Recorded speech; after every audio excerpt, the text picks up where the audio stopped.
Good evening, fellow Kenyans. Tonight, I invite every Kenyan to what I believe will become the most consequential national conversation since the adoption of our Constitution in 2010. A national conversation about Kenya's development charter. This is a national undertaking about the future of our republic, about the development imperatives enshrined in the articles of our Constitution, the attainment of the Constitution's high development aspirations, and the opportunities we owe future generations as a result. This national conversation must rise above politics, transcend electoral cycles, and unite us around a shared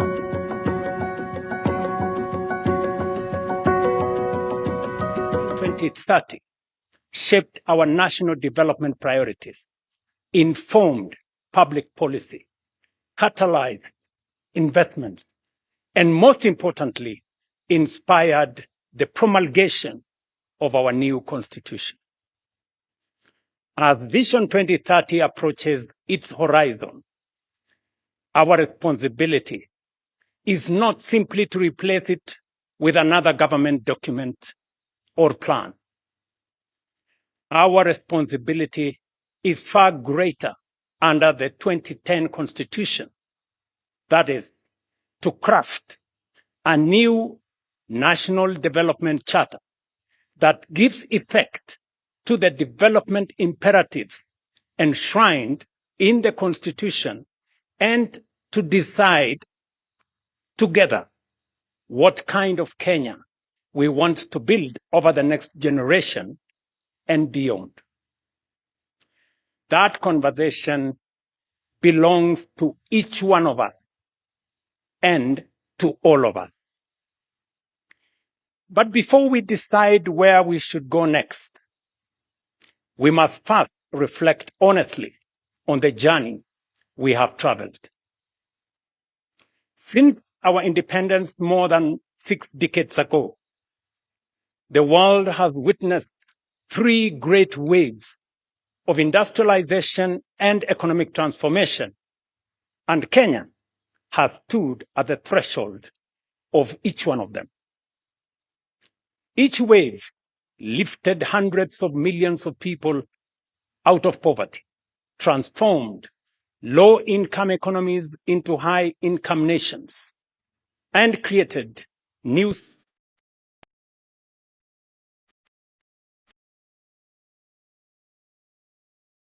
society. The first unfolded between the 1960s and 80s. It involved the East Asian tigers, including South Korea, Singapore, Taiwan, and Hong Kong, which transformed themselves into prosperous, high-income, industrialized economies. The second was in the late 1970s. China, together with Malaysia, Thailand, Indonesia, and Mauritius, embarked on bold economic reforms that lifted hundreds of millions of their citizens out of poverty and transformed their economies into globally competitive manufacturing and investment hubs. The third wave began in the early 90s. Vietnam, India, Bangladesh, and Cape Verde embraced reforms, expanded exports, attracted investments, and fundamentally changed the trajectory of their economies within one generation.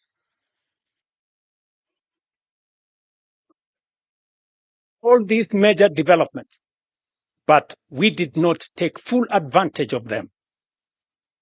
In 1965, for example, Kenya and South Korea each had a GDP per capita of approximately $110. Today, South Korea exceeds $36,000 compared to ours of $2,400, a multiple of 15. In 1980, when China began its economic reforms, its GDP per capita stood at approximately $200. Kenya's was then $450. China overtook us, and today has a GDP per capita exceeding $14,000, a multiple of 6 compared to ours. When Vietnam embarked on economic reforms in the early 90s, Vietnam's income per person was roughly half ours. Today, Vietnam's GDP per capita stands at approximately $5,000, more than double ours. Bangladesh has followed a similar remarkable path. Even more sobering is the fact that we are now being challenged by countries much closer to home. Ghana's GDP per capita is about $3,200, roughly 30% higher than ours.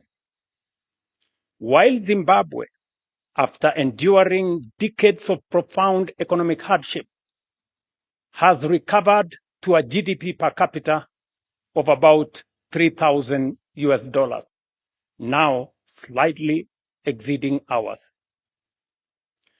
The question we must ask ourselves candidly and honestly is why other nations have fulfilled so much of their potential while we have repeatedly fallen short. More importantly, what must we now do differently to ensure that the next chapter of Kenya's development story is fundamentally different from the last? Fellow citizens, there is, however, some good news. We can, we must, and we shall together get it right this time round. History rarely announces the arrival of defining moments. Yet there are occasions when the forces shaping the world create opportunities that come perhaps once in a generation. I believe we are on the threshold of one such historic moment. I believe so for 4 compelling reasons. First, 4 years ago, our priority as a nation was not to imagine Kenya's next chapter. It was to survive global economic turbulence, restore stability, rebuild confidence, and place our economy back on a firm foundation. Together, we achieved that. We have restored macroeconomic stability. We have stabilized our currency. We have rebuilt our foreign exchange reserves to over $15 billion, providing 6.5 months of import cover. Inflation has fallen. Borrowing costs have declined. Investor confidence has returned. Last year, for example, Kenya attracted a record $3.2 billion in foreign direct investment, more than double the amount recorded in 2022. The 2025 IMD World Competitiveness Ranking placed Kenya as the most competitive economy in Africa, reflecting the confidence our reforms have restored. Because we have restored stability, rebuilt investor confidence, and laid a firm foundation for our economy, now is the perfect opportunity for Kenya to begin shaping the next phase of our national development. That is why, in my State of the Nation address last year, I challenged us to begin thinking beyond the immediate demands of today and to start imagining a futuristic roadmap for our nation. That was not simply a call to dream. It was a call to prepare and an invitation to begin building the institutions that will support Kenya's long-term transformation. That journey has already begun. We have already established the National Infrastructure Fund to ensure the investments essential for Kenya's transformation are financed sustainably. It is also why we have established the Sovereign Wealth Fund to preserve and invest the wealth of our nation so that today's prosperity becomes tomorrow's opportunity, shared fairly between present and future generations. Together, these institutions represent more than new opportunities. They embody a philosophy of nation building that lasting prosperity is built through institutions that outlive governments, inspire long-term investment, safeguard intergenerational wealth, and provide confidence in our economy. The second reason why I believe this is our moment is because our current roadmap is approaching its destination. Vision 2030 has brought us this far, but it is approaching its horizon. It has served Kenya well. It transformed the way we think about national development, provided a common direction, inspired investment, guided policy in the public space, and demonstrated the power of long-term planning. But honesty also requires us to acknowledge that some of its ambitions remain unattained. In several respects, we are still falling short of even the very standards we set out for ourselves. Vision 2030 set a target of Kenya becoming an upper middle income country by 2030.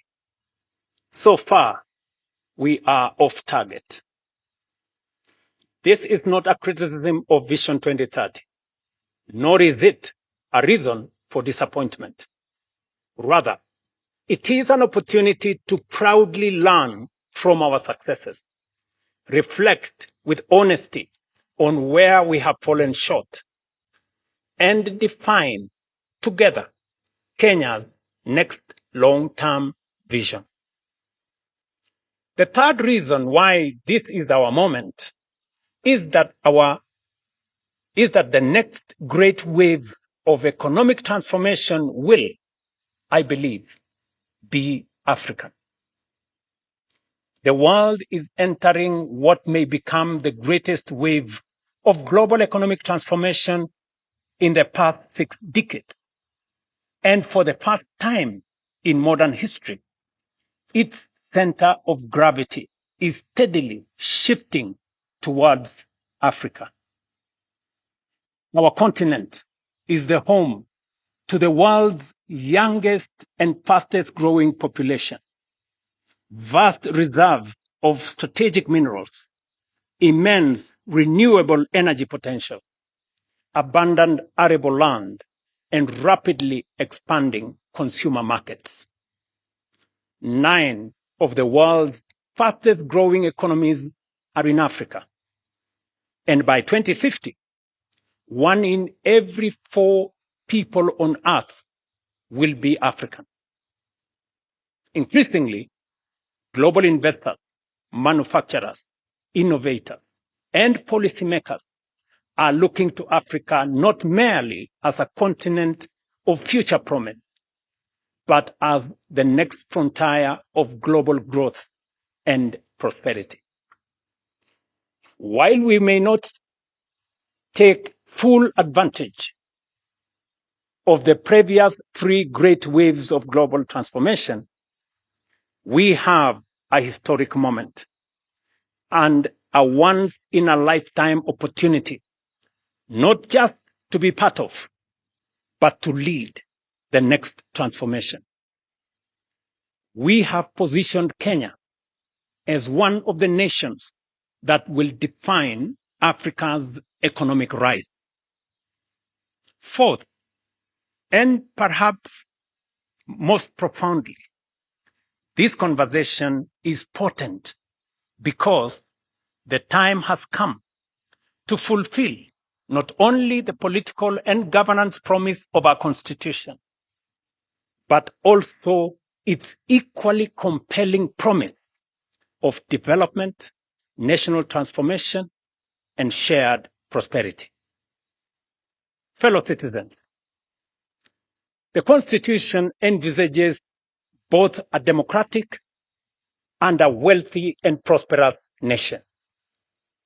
Democracy allows us to organize power, protect liberties, and govern ourselves.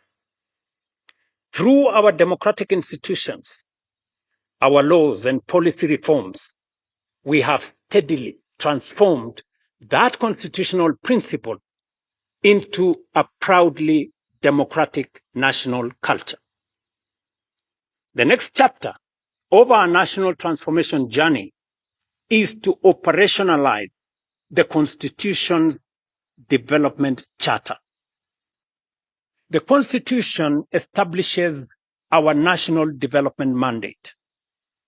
It requires us to build a wealthy, economically developed, and prosperous nation, and defines what government must ultimately achieve. A nation that is just, inclusive, and sustainable. A nation where every Kenyan, regardless of circumstance or place of birth, has a genuine opportunity to thrive. Taken together, the provisions of our Constitution reveal something profound. They affirm that the purpose of state power is not simply to administer the affairs of state, but to expand opportunity, promote human dignity, create wealth, and improve the lives of citizens. Development, therefore, is not simply a policy preference of those who govern. It is a constitutional imperative for the governed. While the Constitution's preamble commits us to build a nation founded on human rights, equality, freedom, democracy, social justice, and the rule of law, Article 10 of our Constitution speaks to patriotism, integrity, accountability, and sustainable development as among our highest national values. Moreover, our Constitution in Article 43 guarantees every Kenyan the right to the highest attainable standard of health, accessible and adequate housing, and reasonable standards of sanitation, freedom from hunger, and adequate food of acceptable quality, clean and safe water in adequate quantities, social security, and education. Together, we must ask ourselves what these constitutional guarantees should mean in practice. What should an education system worthy of our constitutional promise look like? What should define accessible and adequate housing for every Kenyan? What kind of health system is required to secure the highest attainable standard of health as is provided for in the Constitution? How do we ensure that no Kenyan experiences the indignity of hunger and that every family has access to adequate food of acceptable quality? How do we guarantee universal access to clean and safe water, meaningful social protection, and the opportunity for every citizen to live a life of dignity? Above all, what measurable outcomes should demonstrate that we are truly giving practical effect to these economic and social rights as contained in our Constitution? Equally, we have not defined with sufficient clarity what patriotism, equality, social justice, and sustainable development should demand of us as government, as institutions, leaders, or citizens. Yet, these constitutional aspirations cannot fulfill themselves. We must, as a nation, collectively define the standards by which they should be measured and establish a common national development charter for their realization. Until we do so, our development and progress will remain subject to the ebb and flow of political expediency, changing priorities, competing interpretations, and fluid guesswork. A national development charter for the attainment of these noble constitutional imperatives cannot be designed by politicians alone, nor by any single institution, profession, or interest group. It must be shaped by the people of Kenya themselves through an open, inclusive, and honest national conversation. For the Constitution belongs to the people, and so too must the vision that gives it practical expression. They demand the wisdom of our farmers and workers, the ingenuity of our entrepreneurs and innovators, the experience of our professionals and scholars, the moral leadership of our faith communities, the energy of our young people, and the participation of every patriotic citizen who believes in Kenya's future. Such a development charter will succeed when anchored on strong institutions, institutions that enable rather than obstruct, that solve problems rather than multiply, that encourage enterprise rather than frustrate, and that make it easier for people to work, invest, innovate, build, and create wealth. Great nations, fellow citizens, are never built by chance. They are built by design, by discipline, and by deliberate, focused national purpose. Ours should be no exception.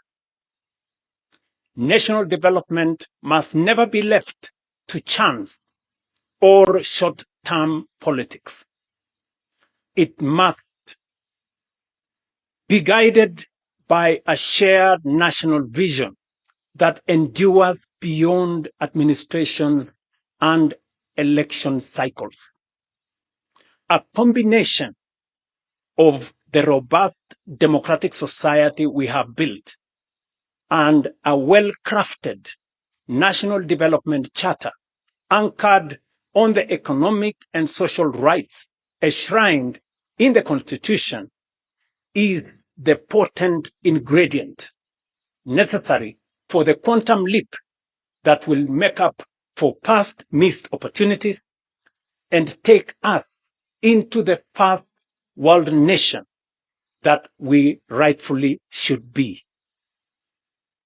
Fellow citizens, Article 3 of our Constitution places a solemn obligation upon every Kenyan to respect, uphold, and defend the Constitution. Every Kenyan. That duty extends beyond merely safeguarding its provisions. It obligates each one of us to build a broad national consensus on the destiny of our republic. The future of Kenya is too important to be left to politicians alone. It must be imagined, shaped, and built by each one and all of us. Patriotism, therefore, is not only measured by what we say about our country.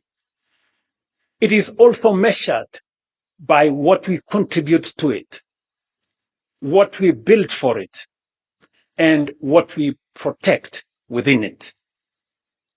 Once we, as a people, define the national framework for realizing the aspirations in our Constitution, we will have settled the question of our destiny. Thereafter, the true contest of democracy should be about who has the best ideas, the soundest policies, and the best capability to take us there faster, more efficiently, and more inclusively.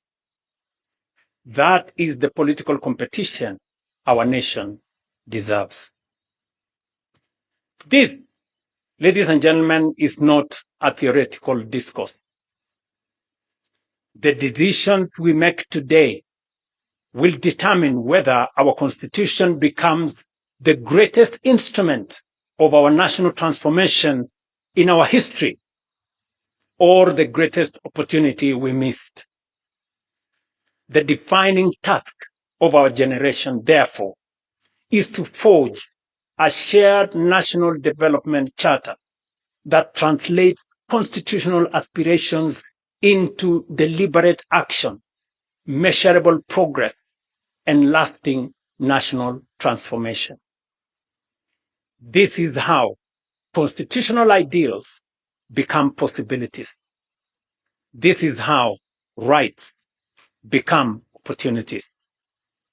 This is how aspirations become achievement. And this is how prosperity becomes lived reality.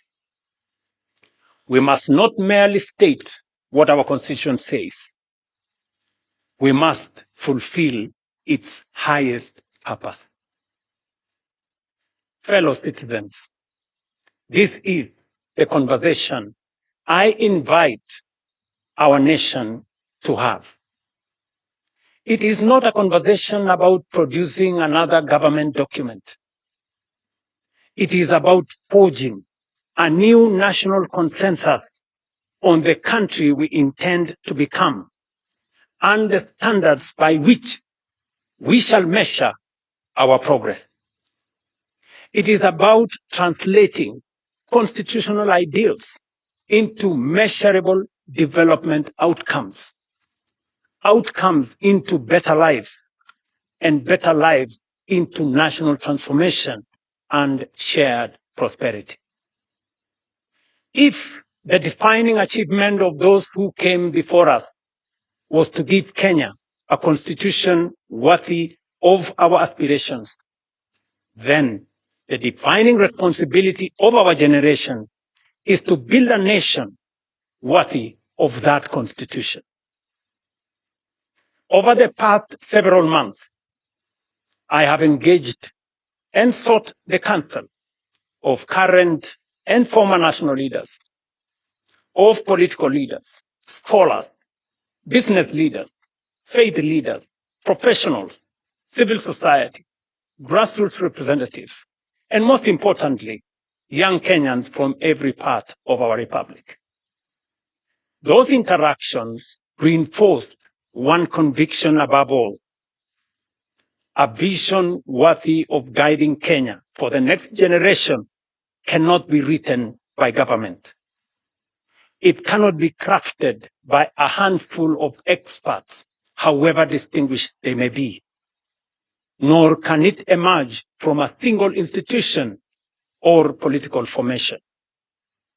It must be forged through a genuinely people-driven, citizen-centered, and future-focused national process. One that draws upon the collective wisdom, experience, imagination, and aspirations of the Kenyan people, while remaining open to the very best ideas the world has to offer. It was in that spirit that I invited Professor Hiroyuki Hino, Professor Anyang' Nyong'o, and their distinguished colleagues to begin examining Kenya's future beyond the Vision 2030. Last week, I had the honor of receiving their proposals on strategic guidelines for Kenya's long-term national transformation. The thrust of their proposal is both ambitious but also achievable. That Kenya can become a prosperous, high-income, industrialized, and globally competitive nation within one generation, provided we remain united in purpose, disciplined in execution, and unwavering in our commitment to long-term national transformation. These proposals provide the foundation for a much broader national conversation, a conversation that now belongs not to government, not to the authors of that report, but to every Kenyan. Fellow citizens, somewhere in Kenya tonight is a child too young to understand this address. Some may never remember Vision 2030. Others may never remember even this conversation, but they will live in the Kenya we choose to build. That is why this landmark national conversation is a once-in-a-lifetime opportunity. It is about all of us, and also the generations that will inherit the republic we will leave behind. Our Constitution places public participation at the very heart of governance. It is therefore not merely my desire, but my constitutional duty to ensure that the national vision, which succeeds Vision 2030, is shaped through an inclusive, transparent, people-driven, and genuinely national process. Accordingly, on Wednesday, the 12th of August, 2026, we shall formally launch a national conversation on Kenya's future beyond Vision 2030, the most consequential exercise in national reflection and public participation since the promulgation of our Constitution in 2010.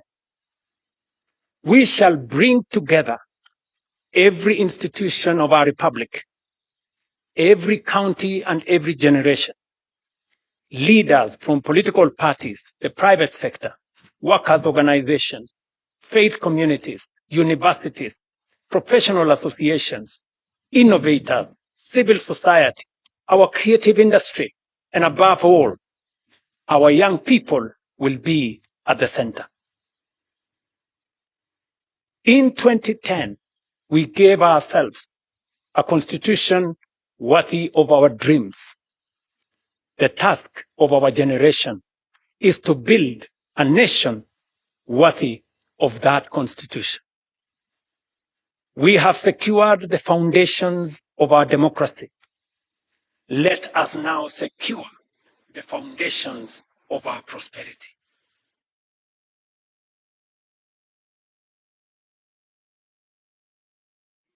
To fulfill not only the letter of our constitution, but its highest purpose. Let us rise together, write that next chapter of our republic. God bless you all. God bless Kenya. And I thank you.